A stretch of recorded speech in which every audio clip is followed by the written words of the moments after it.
Somalia জলদস্যুরা ধেয়ে আসছে দেখে একজন বাদে অন্য সব নাবিক বাংলাদেশি জাহাজ এমভি আবদুল্লাহ জাহাজের সুরক্ষিত নিরাপত্তা কক্ষ বা সি ডাউলে আশ্রয় নিয়েছিলেন, কিন্তু জাহাজের উপরিভাগ বা ব্রিজে থাকা সেকেন্ড অফিসার নামতে কয়েক মিনিট দেরি হওয়ায় অস্ত্রের মুখে গোটা জাহাজই জিম্মি করে নেয় জলদস্যুরা।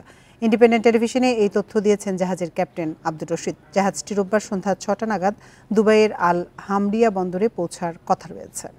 বিকাশে কম খরচে ক্যাশ আউটের লিমিট বেড়ে ৫০,০০০, প্রিয় এজেন্টও ২টা। গত ১২ মার্চ সন্ধ্যায় দুবাই যাওয়ার পথে ভারত মহাসাগর একটি মাছ ধরার ট্রলার থেকে জলদস্যুদের দ্রুতগতির নৌযান নামানোর দৃশ্য দেখতে পান এমভি আবদুল্লাহ ডিউটি অফিসার। বিষয়টি নিশ্চিত হয়ে তিনি জাহাজের অ্যালার্ম বাজিয়ে দিলে ২০ জনই আশ্রয় নেন সিটাডলে। সিটাডলের কাছে ছিলেন ক্যাপ্টেন আব্দুর রশিদ, যিনি শিপ সিকিউরিটি বোতাম টিপে জলদস্যু আক্রান্ত হওয়ার বিষয়টি জাহাজ মালিকসহ সংশ্লিষ্টদের জানিয়ে দেন। কিন্তু একই সময়ে জাহাজের ব্রিজ থেকে বিএইচএফের সাহায্যে আশপাশের নৌবাহিনীর সহায়তার চেষ্টা করছিলেন সেকেন্ড অফিসার। তার কয়েক মিনিট দেরির কারণে প্রথম জিম্মি হন তিনি। সিটাডেল অলরেডি ২০ জন ঢুকা ছিল, একজন সেকেন্ড অফিসার ছিল সেই উপরে ব্রিজে, ওই যেখান থেকে জাহাজ চালায়, ওরও ধরে বলছে, স্যার আপনি আসেন আমাকে মেরে ফেলবে, এই ডাকাতটা ধরে বলছেন, স্যার আপনি আসেন আমাকে মেরে ফেলবে, এই ডাকাতটা ধরে বলছেন জলদস্যুরা। তারপর আমি কী করবো, এখন ওরা বাঁচাতে দেবো না, তারপর আমি যে সারেন্ডার। আমাদের দুজনকে বলছে তখন ওই সবাইকে ডাকো ক্রুকে, মানে crew crew crew crew crew call call crew crew, তারপর সবাই আমি ডাকছি, তখন সিটাডেল থেকে সবাই চলে আসছে। আশপাশের কোস্টগার্ড নৌবাহিনীকে ডেকে তাৎক্ষণিকভাবে কোনো সাড়া পাওয়া যায়নি বলেও জানান ক্যাপ্টেন।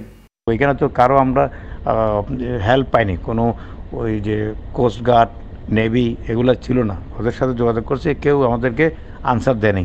সিটাডলে বসে কিভাবে কাজ করা যায় তার ব্যাখ্যাও দেন ক্যাপ্টেন রশিদ।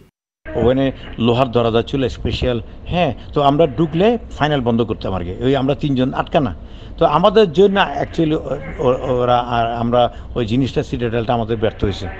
জিম্মি জাহাজের নাবিকরা আরও জানিয়েছে দস্যুদের কাছে M16, AK-47 রকেট লঞ্চারের মতো ভারী অস্ত্র ছিল। জাহাজটিকে ঘিরে বিভিন্ন দেশের নৌবাহিনীর টহলের সময় বড় মেশিনগানও বসিয়েছিল জাহাজে। এর বাইরে জাহাজে থাকা অতি ধার্য কয়লাও নাবিকদের সিদ্ধান্তকে বিলম্বের মুখে ফেলেছে। বিশ্লেষকরা বলছেন, দস্যুরা জাহাজ পরিচালনা ও নেভিগেশন পদ্ধতির ব্যাপারে বেশ পারদর্শী, তাই তাদের ফাঁকি দেওয়া বিপজ্জনক। এদের যদি ড্রেস দেখেন, এদের যদি অ্যাক্টিভিটি দেখেন, দিজ আর অল প্রফেশনালস। এটা কোনো টম ডিক হ্যারি না, বা কোনো ফিশারম্যান না যে পার্ট টাইম এটা জব করে। These are all professionals dedicated to do piracy, এবং তাদের মধ্যে নেভিগেশনাল এক্সপার্টও আছে, যে আপনি তাকে ফাঁকি দিয়ে অন্য দিকে চলে যাবেন তার কোনো উপায় নেই। ২০১০ সালে ভারত মহাসাগর ধরে চলাচলকারী বাণিজ্যিক জাহাজে সোমালিয়ার জলদস্যুদের আক্রমণের হার হঠাৎ বেড়ে যাওয়ায় এই রুটে প্রতিটি জাহাজে সিটাডল স্থাপন করা হয়। এমভি আবদুল্লাহতেও সিটাডল সুবিধা ছিল, যা কাজে লাগানো যায়নি। আলমগীর সবুজ, ইন্ডিপেন্ডেন্ট নিউজ, চট্টগ্রাম।